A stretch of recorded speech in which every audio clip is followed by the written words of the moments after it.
Hi, this is Cheryl back with you from Farmhouse Frugally, and today I am with Kathy Jo DIYs, Brenda from Rustic and Lace, and Sweet Tea and Butterflies. And our challenge is to see what creative items we can come up with using balloons, K-cups, and curlers. Crazy hard.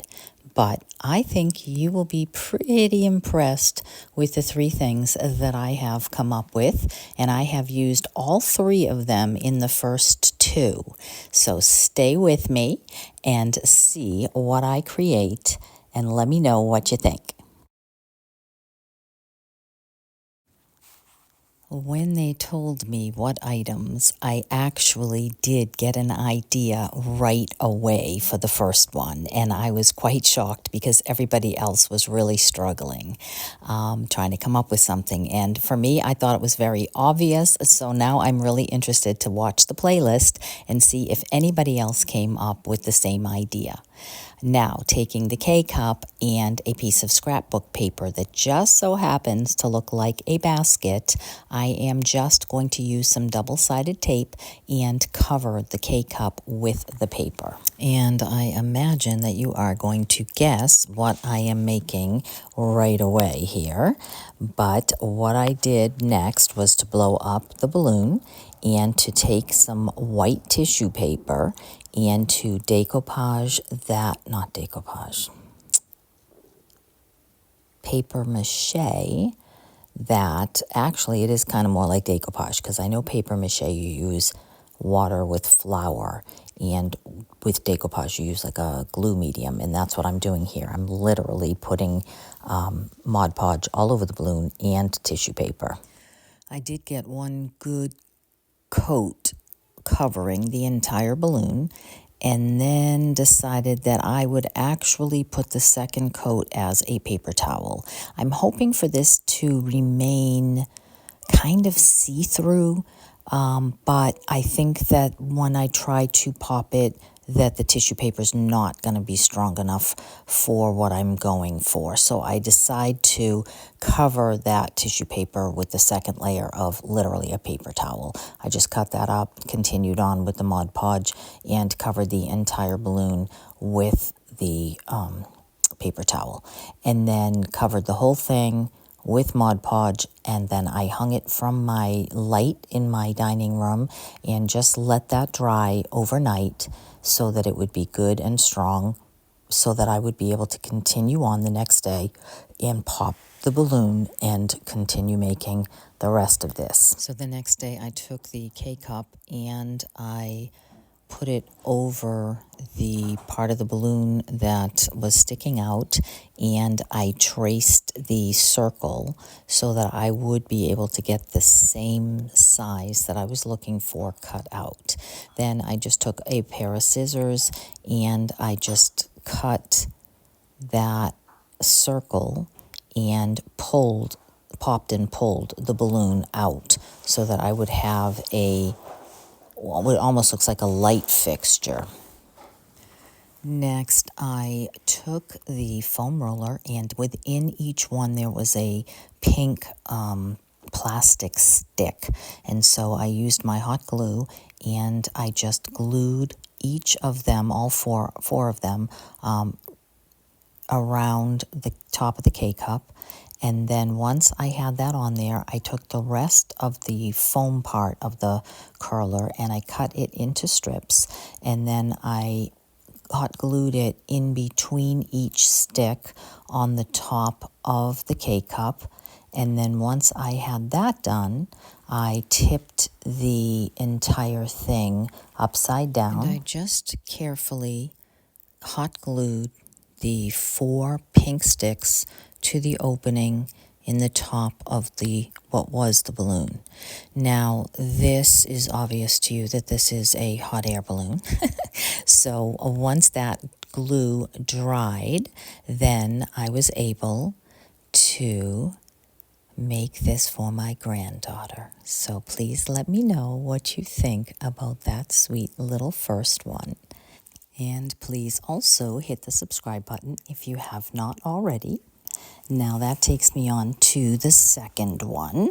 Now this is the foam part of the foam rollers, and I am just rolling it into some striped fabric that I have and tying off the ends with some twine and then cutting that down. And then once I have 4 or 5 of those made, moving on to make some snowballs out of some balloons by just blowing them up, making them the size that I want them to be, and then painting them with a white chalk paint. Now, this is something that I am actually going to sell. So because of that, I am showing you how you could reproduce this with an actual balloon and paint.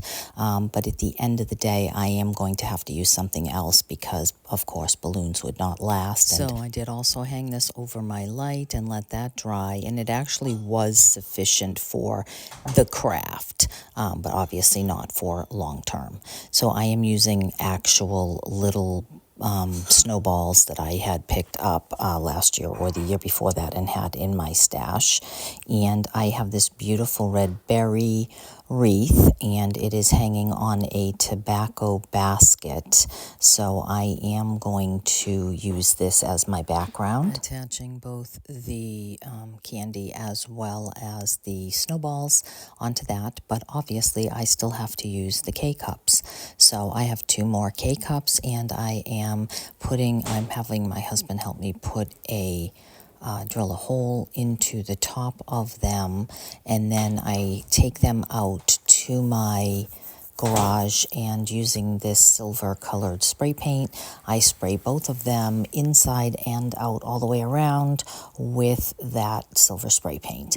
And then once those are dry, which I actually waited overnight because it is plastic and I wanted to make sure that it was good and dry, then I took some little jingle bells and some twine and tied that inside so that it would be a little bell hanging inside, and then pulled the twine up through the top.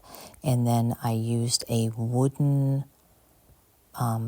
just a bead, a little wooden bead over the top string to give that just a more finished look and cover the hole.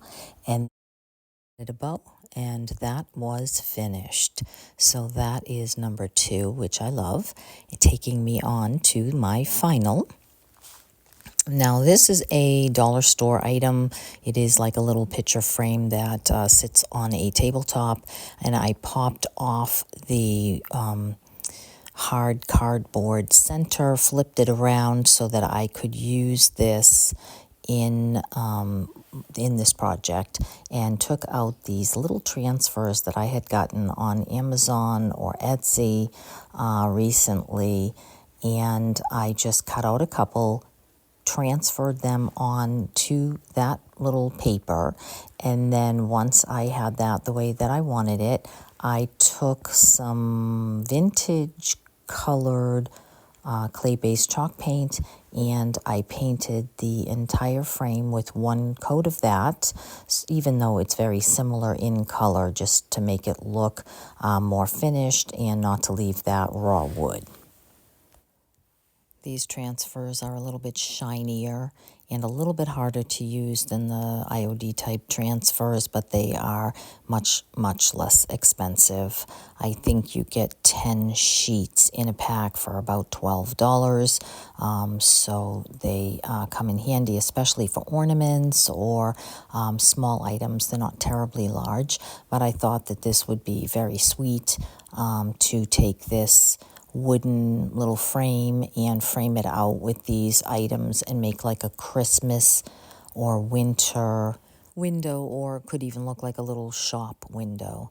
So once the paint was dry, I added the next piece, which is some little fabric curtains, and then I wanted to just kind of frame out either side with just a piece of fabric and make it look like little curtains, and I just sort of folded back and forth, accordion style, hot gluing here and there on each side. Then I used some lace Dollar Tree ribbon as a little valance on the top.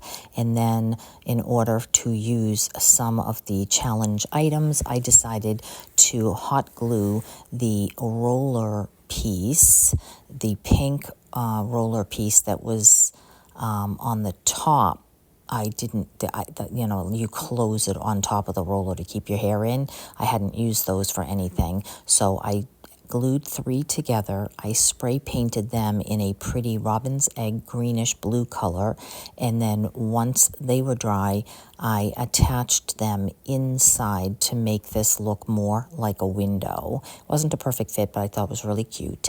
And then I took a swag transfer and I transferred that on the bottom to make it look a little bit like it was hanging out of a window box.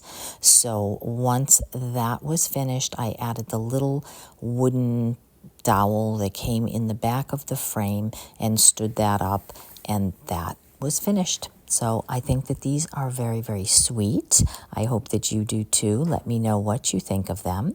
Make sure that you check out the host channels, which I will have in the description box, as well as the playlist of everyone else who has joined into this crazy collaboration to see the ideas that they have using these very same items. I don't know that you can vote anywhere, but feel free to watch the playlist and come back to mine and comment which was your favorite. And trust me, it's not going to break my heart if you don't pick mine. So please hit the like, and I am so grateful for your stopping by, and I will see you soon in the next one. Take care.